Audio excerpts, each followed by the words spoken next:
हरि ओम ओम नमः शिवाय। जय माँ लक्ष्मी। कैसे हो मेरे प्यारी माताओं बहनों और भाइयों, आप सबको मेरा नमस्कार। आज हम बताएंगे 11 रविवार यानी अजा एकादशी, इसके नियम, पूजा विधि और साथ साथ बताएंगे कि तुलसी में इस दिन घी का दिया जलाने से आपके सारे रोग कैसे दूर हो जाएंगे। तो वीडियो को बिना स्किप किए आखिरी तक देखना। उससे पहले कमेंट में ओम नमः शिवाय हरि ओम जरूर लिखना। तो जैसा कि आप लोग जानते हैं दोस्ती, अजा एकादशी यानी 11 रविवार आज यानी 10 सितंबर को है। एकादशी व्रत से जुड़ा ये पृष्ठ ये जानकारी तो देता ही है कि एकादशी कब है, लेकिन साथ ही इस पर्व से जुड़े विभिन्न पहलुओं की भी विस्तार से विवेचना करता है। हिंदू धर्म में एकादशी या 11 एक महत्वपूर्ण तिथि है। एकादशी व्रत की बड़ी महिमा है। एक ही दशा में रहते हुए अपने आराध्य देव का पूजन व वंदन करने की प्रेरणा देने वाला व्रत ही एकादशी व्रत कहलाता है। पद्म पुराण के अनुसार स्वयं महादेव ने नारद जी को उपदेश देते हुए कहा था, एकादशी महान पुण्य देने वाली होती है। कहा जाता है कि जो मनुष्य एकादशी का व्रत रखता है उसके पितृ और पूर्वज कुयोनि को त्याग स्वर्ग लोक चले जाते हैं। आइए एकादशी से जुड़े अनेकानेक आयामों को गहराई से देखते हैं। क्या है एकादशी? हिंदू पंचांग की 11वीं तिथि को एकादशी कहते हैं। एकादशी संस्कृत भाषा से लिया गया शब्द है जिसका अर्थ होता है 11। प्रत्येक महीने में एकादशी 2 बार आती है, एक शुक्ल पक्ष के बाद और दूसरी कृष्ण पक्ष के बाद।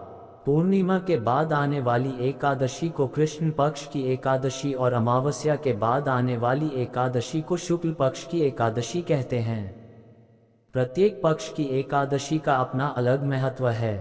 वैसे तो हिंदू धर्म में ढेर सारे व्रत आदि किए जाते हैं, लेकिन इन सब में एकादशी का व्रत सबसे पुराना माना जाता है। हिंदू धर्म में इस व्रत की बहुत मान्यता है। एकादशी का महत्व, पुराणों के अनुसार एकादशी को हरि दिन और हरिवासर के नाम से भी जाना जाता है। इस व्रत को वैष्णव और गैर वैष्णव दोनों ही समुदायों द्वारा मनाया जाता है। ऐसा कहा जाता है कि एकादशी व्रत हवन, यज्ञ, वैदिक कर्मकांड आदि से भी अधिक फल देता है। इस व्रत को रखने की एक मान्यता ये भी है कि इससे पूर्वज या पितरों को स्वर्ग की प्राप्ति होती है। स्कंद पुराण में भी एकादशी व्रत के महत्व के बारे में बताया गया है। जो भी व्यक्ति इस व्रत को रखता है उनके लिए एकादशी के दिन गेहूं, मसाले और सब्जियां आदि का सेवन वर्जित होता है। भक्त एकादशी व्रत की तैयारी एक दिन पहले यानी कि दशमी से ही शुरू कर देते हैं। दशमी के दिन श्रद्धालु प्रातः काल जल्दी उठकर स्नान करते हैं और इस दिन वे बिना नमक का भोजन ग्रहण करते हैं। एकादशी व्रत का नियम। एकादशी व्रत करने का नियम बहुत ही सख्त होता है, जिसमें व्रत करने वाले को एकादशी तिथि के पहले सूर्यास्त से लेकर एकादशी के अगले सूर्योदय तक उपवास रखना पड़ता है। यह व्रत किसी भी लिंग या किसी भी आयु का व्यक्ति स्वेच्छा से रख सकता है। एकादशी व्रत करने की चाह रखने वाले लोगों को दशमी एकादशी से एक दिन पहले के दिन से कुछ जरूरी नियमों को मानना पड़ता है। दशमी के दिन से ही श्रद्धालुओं को मांस, मछली, प्याज, दाल, मसूर की और शहद जैसे खाद्य पदार्थों का सेवन नहीं करना चाहिए। रात के समय भोग विलास से दूर रहते हुए पूर्ण रूप से ब्रह्मचर्य का पालन करना चाहिए। एकादशी के दिन सुबह दांत साफ करने के लिए लकड़ी का दातून इस्तेमाल न करें। इसकी जगह आप नींबू, जामुन या फिर आम के पत्तों को लेकर चबा लें और अपनी उंगली से कंठ को साफ कर लें। इस दिन वृक्ष से पत्ते तोड़ना भी वर्जित होता है, इसीलिए आप स्वयं गिरे हुए पत्तों का इस्तेमाल करें और यदि आप पत्तों का इंतजाम नहीं कर पा रहे तो आप सादे पानी से कुल्ला कर लें। स्नान आदि करने के बाद आप मंदिर में जाकर गीता का पाठ करें या फिर पंडित जी से गीता का पाठ सुनें। सच्चे मन से ओम नमो भगवते वासुदेवाय मंत्र जप करें। भगवान विष्णु का स्मरण और उनकी प्रार्थना करें। इस दिन दान धर्म की भी बहुत मान्यता है, इसीलिए अपनी यथाशक्ति दान करें। एकादशी के अगले दिन को द्वादशी के नाम से जाना जाता है। द्वादशी दशमी और बाकी दिनों की तरह ही आम दिन होता है।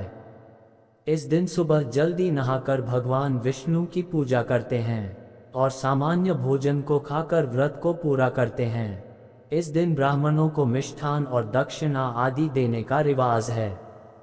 ध्यान रहे कि श्रद्धालु त्रयोदशी आने से पहले ही व्रत का पारण कर लें।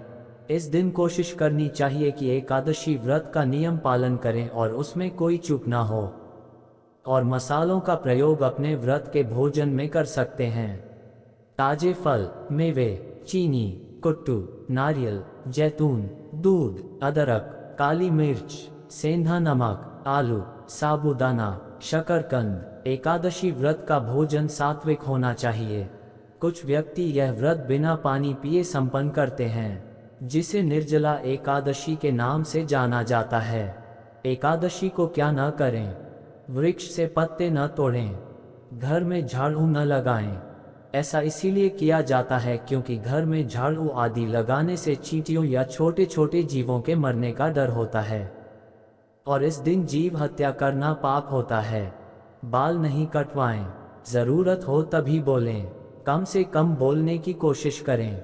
ऐसा इसीलिए किया जाता है क्योंकि ज़्यादा बोलने से मुंह से गलत शब्द निकलने की संभावना रहती है। एकादशी के दिन चावल का सेवन भी वर्जित होता है। किसी का दिया हुआ अन्न आदि न खाएं। मन में किसी प्रकार का विकार न आने दें। यदि कोई फलाहारी है तो वे गोभी, पालक, शलजम आदि का सेवन न करें। वे आम, केला, अंगूर, पिस्ता और बादाम आदि का सेवन कर सकते हैं। एकादशी व्रत कथा। हर व्रत को मनाए जाने के पीछे कोई न कोई धार्मिक वजह या कथा छुपी होती है। एकादशी व्रत मनाने के पीछे भी कई कहानियां हैं। एकादशी व्रत कथा को बहुत महत्वपूर्ण माना जाता है।